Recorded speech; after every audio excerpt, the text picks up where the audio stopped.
请问你是？大可哦，大哥你好，你今天要介绍的，你今天玩的是什么啊？幻影天晴，幻影天晴。这个牌有什么特别的吗？没什么特别的，对不对？定场吧。定场哦，好，那可以看一下你的牌组吗？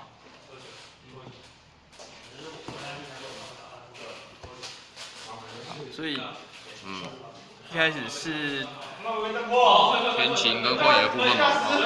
天晴的套件，这是2221，为什么你有放那个协调怪啊？因为我要同步打星，然后有时候天晴的怪我放的数量跟别人比较不一样，它有时候可以跳手上的。哦，协调怪有一个效果是从手上跳，对不对？好，那我看很多人他们现在只放一张那个骷髅头，就是复活墓地的，为什么你还是放2张？因为我要开个新术，它是3，而且一只常常会上手，所以2只有时候会比较有用。哦，好 ，OK， 那这个 PK 这边是蛮正常的，好，蛮正常的。然后，那你这一步是有没有走水晶技巧？有，可是跟别人的走法比较有点不一样。好，所以你的中国骑士有放1张，为什么？你觉得中国骑士跟古维法比起来比较不好吗？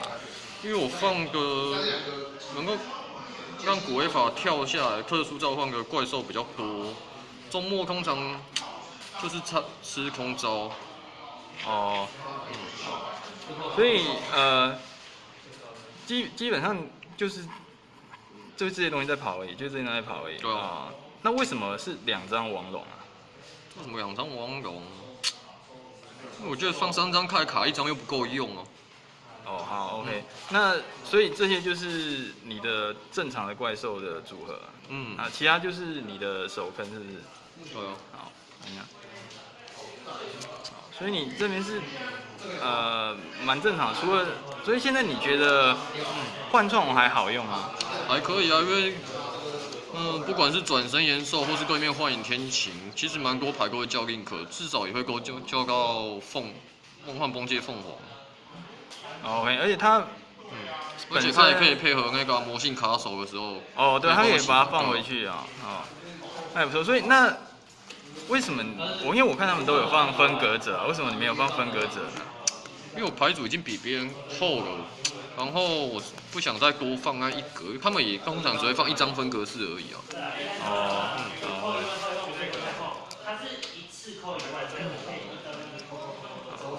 好，这张指明者没什么特别的。好，限制卡就这些。你觉得史书好用吗？还不错，因为常常脚还是会吃高一些，像幽鬼兔这些直接怪兽消失的话，或者是史书对面有些比较强的怪兽也会比较好，多1招。不过史书应该还是史书周末最厉害吧？也是有过啊，对啊，反正我是觉得有放蛮多用途的。那魂冲就完全没有必要了。魂冲因为不能进战阶，你不完阵有可能没有说到非常厉害，而且因为有王龙会自己支血，你不一定有那么多血可以开到魂冲。哦，原来如此这样。哦，所以你还是有放场地就是了。有啊，你还是有放场地，因为我看他们很多都已经把场地卡掉了。那你通常还是会选择要反制陷阱为主嘛？场地是？我通常看手牌，我几率的话应该是抽牌优先吧，抽牌几率会比较优先。哦，所以那你有没有考虑过场地要拿掉？是有考虑过，可是偶尔还是会有用，还是主要看对面牌型，布出来的阵会不一样，所以第一把先放着会比较安全。那你觉得物件一定要放满吗？因为我物件开会上手，不放满的话，后面幻影骑士可能会一堆没有事做。哦，就是会觉得，而且3物件不舒服，没有东西可以拉不舒服。3物件有时候预告讲对面是个类似滑板人牌组的话，会比较有用吧。自己哦，好，大家了解，好。我看额外牌组。所以这个是崩界怪，还有一只转身的时候兔子。这个兔子是如果大家不知道的话，你的所有的 PK 怪物就等于都是一卡可以变成幻崩怪，因为你就把 PK 怪物变成兔子，然后再把 PK 怪物拿那个护面甲，这样你就会马上变成幻崩怪。所以说，其实这个兔子是还蛮好用的。那你的天晴的怪物呢？天晴怪物跟一般人都差不多，主要所以现在也都不放3阶的那只了嘛？我是觉得它没那么好用，基本上我不会出高卡。它的确是没什么用，对吧？那如果你有空间的话，你会想要把这个女孩子放满吗？可能会吧，2只其实有时候常常会不够用。好。所以剩下的这些东西有赤道龙就不用讲了。那水姬的小团体，那这边有看到一个很特别，为什么你放了这个幻影骑士团的超量怪呢？